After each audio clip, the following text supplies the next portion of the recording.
Nu ką, apie Škaplerėlę.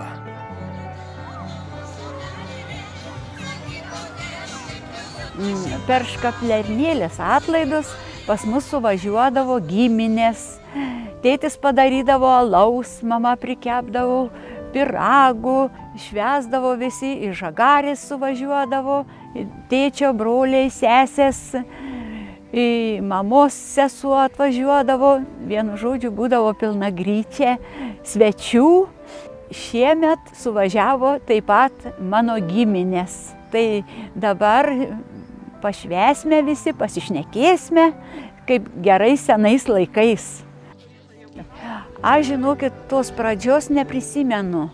Neprisimenu, kaip čia prasidėjo, bet žinau, kad kiekvienais metais mes bėgdavom į bažnytėlę visi ir po mišių tada jau visi susirinkę prie bendro stalo švęsdavom.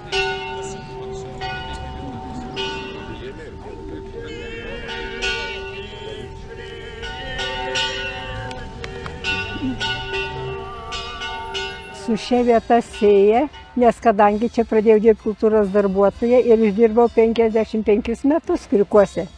O kai kultūros darbuotojas, tai turi būti visur, kur tik reikia, pirmutinis. Iš tikrųjų, Škaplerna kiekvienam kriukiečiui yra labai didelė šventė, nes susitinkam savo klasės draugus, susitinkam vaikystės draugus, išvykę kur bebūtų, net už Atlanto, sugrįžta tai dienai į Kriukus ir pabūna kartu. Nes tai yra kraštiečių šventė ir miestelis patrigubėja tikriausiai, paketurgubėja, nebela su visais nesuvažiuoja vaikai, anūkai, proanūkiai, savo artimųjų, didelė dalis čia ir užaugusių. Aš čia atlaidus, vadinama Škaplerėlė, švenčiu nuo pat vaikystės. Ir su tėvais visada, kiekvienais metais atvažiuodavom į šitą šventę. Aišku, ne su mašina, o tėveliai pakinkydavo arkliuką į vadinamą karietą. Ir mes susėsdavom ir čia atvažiuodavom.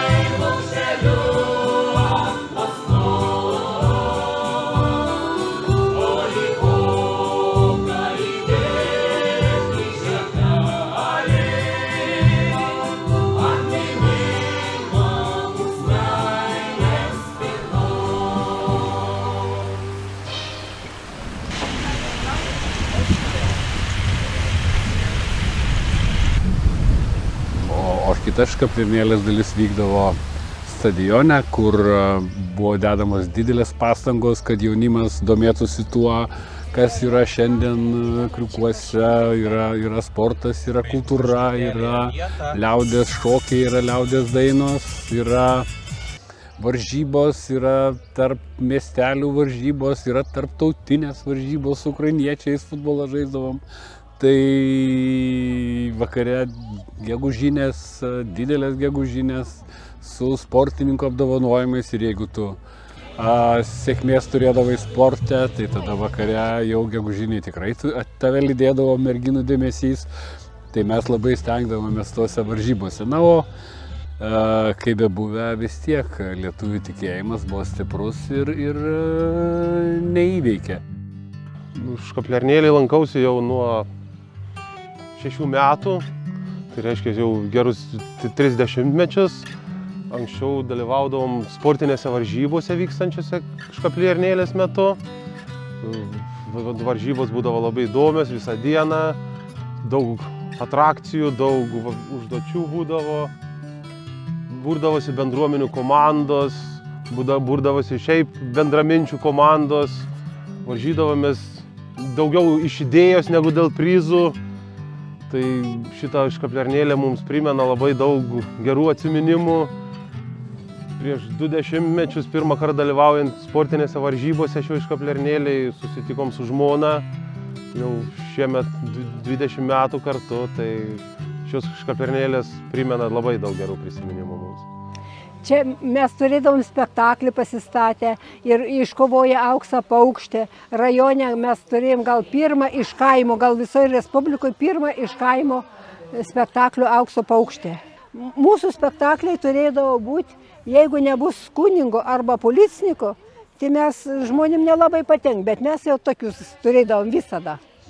Atsimenu, į seniūniją toks, kaip sakyti, toks įvykis buvo. Ir girdžiu, kad nieko nebėra, bandau išeiti, viskas užrakino. Telefono nėra, nieko nėra, per langą žiūriu, šventę, matau, kad vyksta, nei pašaukti, nei ką. Tai visa laimė, kad tos apatinės durys buvo neužrakintos, tai nulipau į apačią, teko atsidaryti langą, išlipti per langą ir ateiti į šventę.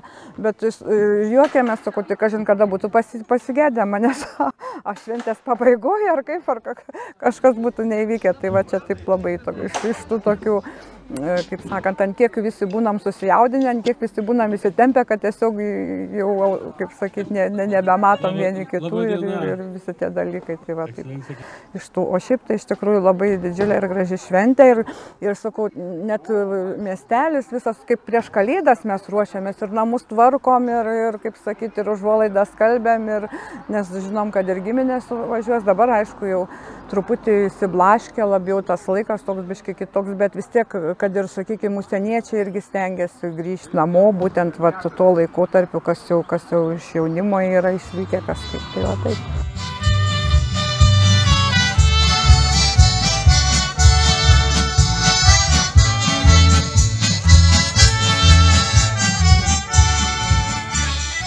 Nu, dabar pradėjau ūkininkauti, tada seniūnė paprašė, kad, sako, muzikantam reikia alaus. Nu, aš, kaip sakant, jau nuo tėvo išmokytas alaus daryti, padarydavo alaus, gerą batką, 10 kibirų, nu, ypač kaplenėlą, vaišinom ne vien muzikantus ir visus dalyvius.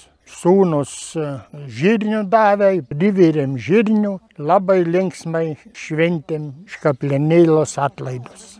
Dabar mokau anūką, kad darytų, bet nelabai patinka tas darymas, darbo daug, o man ir jau sveikata nebeleidžia, nebedarau.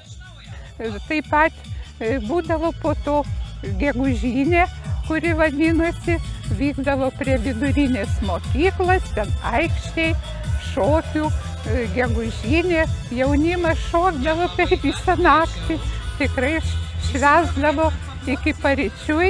Beje, dar viena detalė,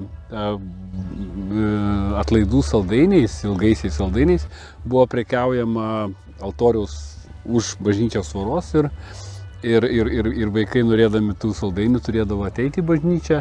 Būdavo tokios ilgos. Jo, į dabar. Ne tokios ilgos. Ne tokios, į tokios. Išpirktos nebėra. Visi labai pirkdavo tas saldainės ir visi neždavom namo lauktųjų. Visi laukdavo tų saldainių. Labai daug saldainių prekeivių, o tie saldainiai buvo iš krakmolo padaryti, gražiausiais popieriukais suvinioti. Ir šiandien suvažiavę tetos bėgo pirktų saldainių. Sakau, tai kai nėra anūkų, jau dideli anūkai, kam jūs, sakau, tą saldainius perkat? Nesvarbu, sako, parvešime lauktuvių.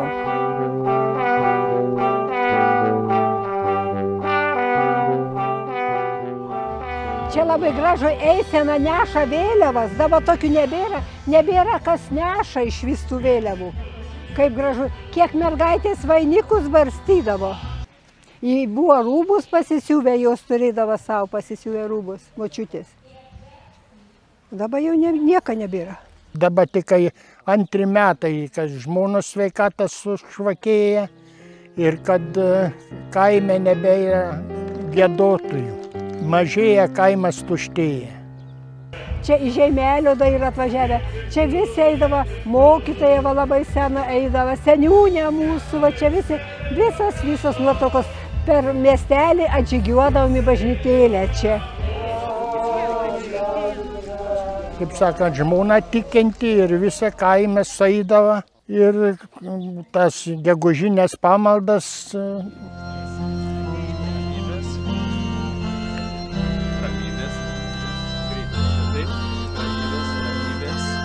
Šioj bažnyčioj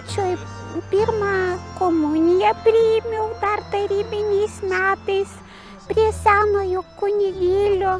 Paskui paaiškėjo, kad jis dar ir poetas buvo, rašė eilėraščius, kai mirė jau nepriklausomybės metais. 93 metais buvo audra ir nuvertė bažnyčios tą bokštą. Tai dabar tos mišios vyko šiandien ant tos pačios vietos, kur buvo ta bažnytėlė.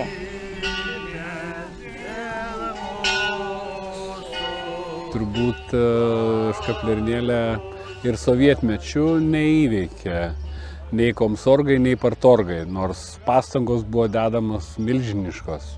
Ir vaikai vis tiek atsidurdavo šventorijoje, atsidurdavo mišiose ir spėdavo į tą kitą Škapliernėlės dalį. Beje, tie, kas gaudydavo vaikus, sekdavo vaikus, draudavo eisti į bažnyčią, jie neidavo į vidų. Vaikai bažnyčios viduje jausdavosi saugus.